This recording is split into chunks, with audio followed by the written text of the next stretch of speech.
আগামী নির্বাচন সুষ্ঠু শান্তিপূর্ণ করতে কোনো পক্ষের চাপের কাছে নতি স্বীকার না করতে পুলিশকে নির্দেশ দিলেন প্রধান উপদেষ্টা ডক্টর মোহাম্মদ ইউনূস।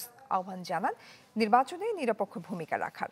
পুলিশ সপ্তাহের উদ্বোধন অনুষ্ঠানে তিনি বলেন, পরাজিত শক্তি যাতে অস্থিতিশীল পরিবেশ সৃষ্টি করতে না পারে সেদিকেও সজাগ দৃষ্টি রাখতে হবে।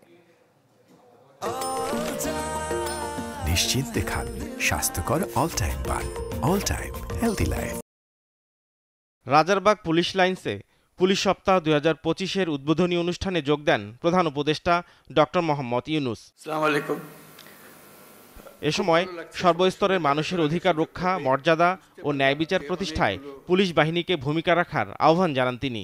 বলেন, বিগত সরকারের অবৈধ আদেশ পালন করতে গিয়ে পুলিশের সাথে জনগণের দূরত্ব তৈরি হয়েছে। এখন জনগণের বন্ধু হয়ে সেই দূরত্বের অবসান ঘটাতে হবে। পুলিশ জনগণের বন্ধু। পুলিশ বাহিনীকে সেই ইমেজ প্রতিষ্ঠা করতে হবে। এটা কঠিন হলেও এটাই ন্যায্য, এটাই আমাদের করতে হবে।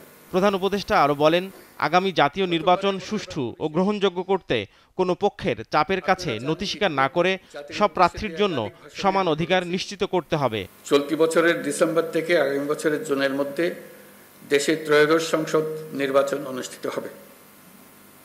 সেই নির্বাচন যেন সুষ্ঠু ও শান্তিপূর্ণ উপায়ে অনুষ্ঠিত হয়, সেজন্য পুলিশ সদস্যদের ভূমিকা খুবই গুরুত্বপূর্ণ। নির্বাচনে সকল প্রতিদ্বন্দ্বী প্রার্থীর প্রতি সমান আচরণ ও ভোটাররা যাতে নির্ভয়ে নির্বিঘ্নে নিজেদের ভোটাধিকার প্রয়োগ করতে পারে সেই পরিবেশ নিশ্চিত করা আপনাদের এবং আমাদের সর্বোচ্চ দায়িত্ব। পরাজিত শক্তির ষড়যন্ত্র থেকেও সতর্ক থাকার নির্দেশ দেন প্রধান উপদেষ্টা। কখনো যেন পুলিশ বাহিনীকে দলীয় বাহিনী বা অন্যায় কাজে ব্যবহার না করা যায়, তার জন্য একটা সুষ্ঠু ও নিরপেক্ষ নির্বাচন অত্যন্ত জরুরি। নির্বাচনের আগের সময়টা অনেক কঠিন সময়। আপনাদের সজাগ দৃষ্টি রাখতে হবে, পরাজিত শক্তি যেন কোনোভাবেই দেশকে অস্থিতিশীল না করতে পারে। ন্যায্যতার ভিত্তিতে বৈষম্যহীন বাংলাদেশ প্রতিষ্ঠায় কাজ করছে অন্তর্বর্তী সরকার। সেই চ্যালেঞ্জ মোকাবেলায় পুলিশ বাহিনীর সহযোগিতা চান প্রধান উপদেষ্টা।